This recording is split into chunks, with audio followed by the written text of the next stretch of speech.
नमस्कार दोस्तों, मैं डॉक्टर स्नेहवर्धन पांडे, पीडियाट्रिक हेपेटोलॉजिस्ट और लिवर ट्रांसप्लांट फिजिशियन आप सबका स्वागत करता हूं। यह हमारे पीडियाट्रिक लिवर ट्रांसप्लांट के सीरीज का दूसरा वीडियो है। आज हम इस वीडियो में बच्चों में लिवर ट्रांसप्लांट के बारे में और अधिक विस्तार से एक चर्चा करने वाले हैं, तो बने रहिए इस वीडियो में। तो शुरुआत करते हैं ट्रांसप्लांट के इतिहास से। तो सर डॉक्टर थॉमस स्टाल्स ने 1963 में पहला लिवर ट्रांसप्लांट किया था और आपको सुनकर हैरानी होगी कि शुरुआत के कई ट्रांसप्लांट बच्चों में किए गए थे, लेकिन दुर्भाग्यवश ये सारे अनसक्सेसफुल थे। कई दशकों के रुकावट के बाद लिवर ट्रांसप्लांट दोबारा से 1980s या 1990s में और अधिक मात्रा में होने लगे। भारत में पहला पीडियाट्रिक लिवर ट्रांसप्लांट 1998 में दिल्ली में हुआ था और आपको सुनकर हैरानी होगी कि यह पेशेंट आज स्वयं एक डॉक्टर बन चुका है। अगला सवाल कि क्या छोटे बच्चों का लिवर ट्रांसप्लांट किया जा सकता है?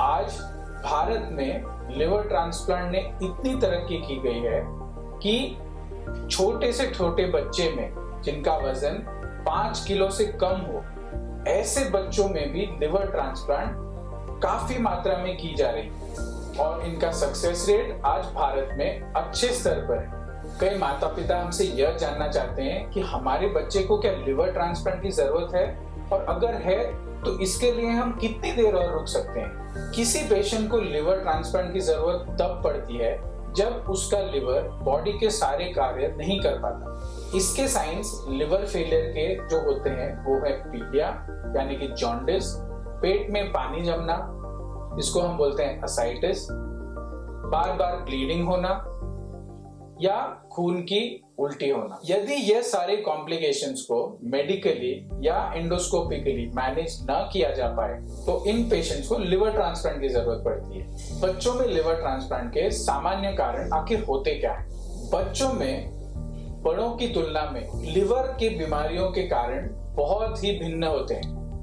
छोटे बच्चों में पित्त की नली न बनने की जो बीमारी होती है, जिसे हम बिलियरी अट्रेसिया कहते हैं, वह आज भी भारत में बच्चों के लिवर ट्रांसप्लांट का सबसे कॉमन कारण है। उसके बाद कई बार बच्चों को अचानक लिवर खराब होने की बीमारी, जिसे हम एक्यूट लिवर फेलियर कहते हैं, इस बीमारी के कारण भी लिवर ट्रांसप्लांट की जरूरत पड़ती है। एक्यूट लिवर फेलियर के कारणों में से वायरल हेपेटाइटिस या ऑटो इम्यून लिवर डिजीज या विल्सन्स डिजीज, ये बीमारियां सामान्य रूप में पाई जाती हैं। इसके अलावा कई बीमारियों में जिसमें हमें कार्बोहाइड्रेट, प्रोटीन या फैट जैसे न्यूट्रिएंट्स नहीं पचते, उसे मेटाबॉलिक लिवर डिजीज कहते हैं। यह भी बच्चों में लिवर ट्रांसप्लांट होने के एक सामान्य कारण है। तो बच्चों में होने वाले लिवर ट्रांसप्लांट किस प्रकार से किए जाते हैं? लिवर ट्रांसप्लांट के लिए आपको एक डोनर की जरूरत पड़ती है, चाहे वो कैडेवरिक या तो डिजीज डोनर हो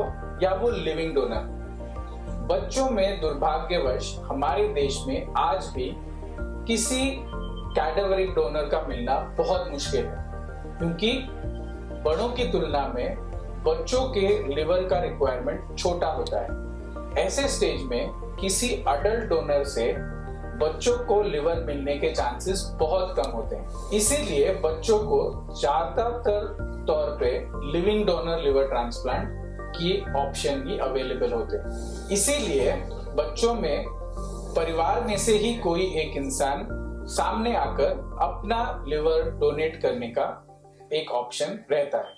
बच्चों में कुछ स्पेशल तरीके के भी लिवर ट्रांसप्लांट किए जाते हैं, जैसे कि स्प्लिट लिवर ट्रांसप्लांट, जिसमें एक अडल्ट के लिवर को 2 टुकड़ों में कर छोटा वाला हिस्सा किसी बच्चे को दे दिया जाता है और बड़ा वाला हिस्सा किसी अडल्ट को दे दिया जाता है। कई बार बच्चों में यदि ब्लड ग्रुप मैच ना हो तो भी ब्लड ग्रुप के व्यतिरिक्त लिवर ट्रांसप्लांट का विकल्प जरूर रहता है। आखिर में लिवर ट्रांसप्लांट तक पहुंचने का कोर्स आखिर होता कैसा है?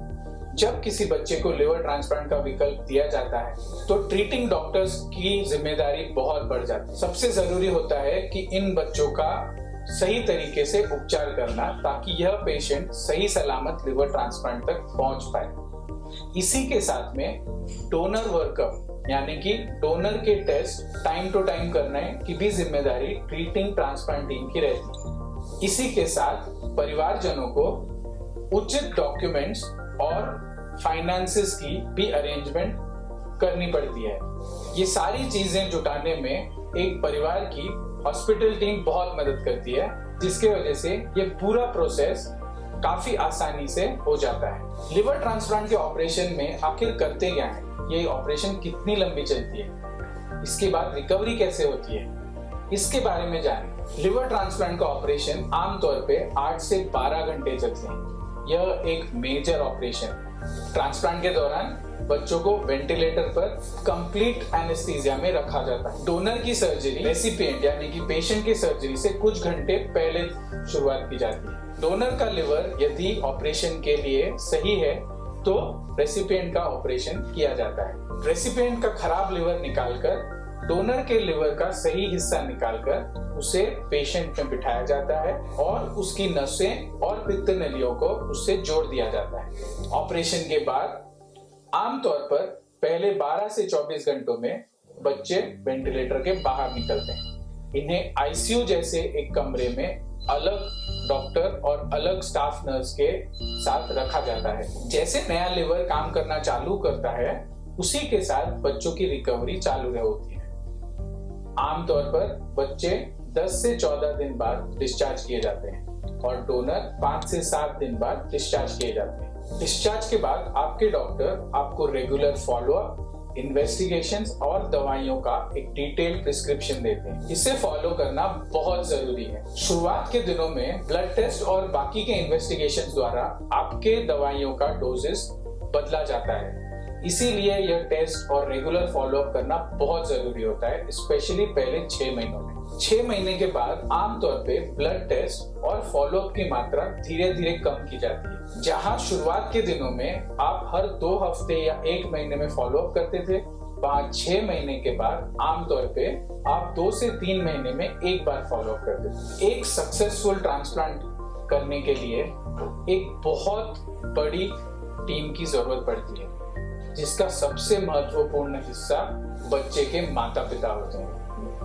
क्योंकि कितना भी अच्छा सर्जन हो, यदि माता पिता अपने बच्चों का अच्छे से ख्याल ना रखें तो वह सर्जन और वो डॉक्टर फेल हो सकता है। इसीलिए ये बहुत जरूरी है कि आप अपने बच्चे के रेगुलर टेस्ट और दवाइयाँ सही तरह से लें। तो आज मैं इस चर्चा को यहीं खत्म करता हूँ। हमारे अगले वीडियो में हम डोनर रिलेटेड इश्यूज के बारे में और लॉन्ग टर्म कॉम्प्लिकेशंस और लॉन्ग टर्म फॉलोअप के बारे में बात करने वाले हैं। मैं आशा करता हूं कि मेरे आज के वीडियो देखने के बाद आपके मन में और कई सवाल आए और आप नीचे दिए गए कमेंट बॉक्स में इन सवालों को पूछने की कोशिश करूंगा कि मेरे आने वाले वीडियोस में आपके प्रश्नों का उत्तर जरूर दूं। धन्यवाद।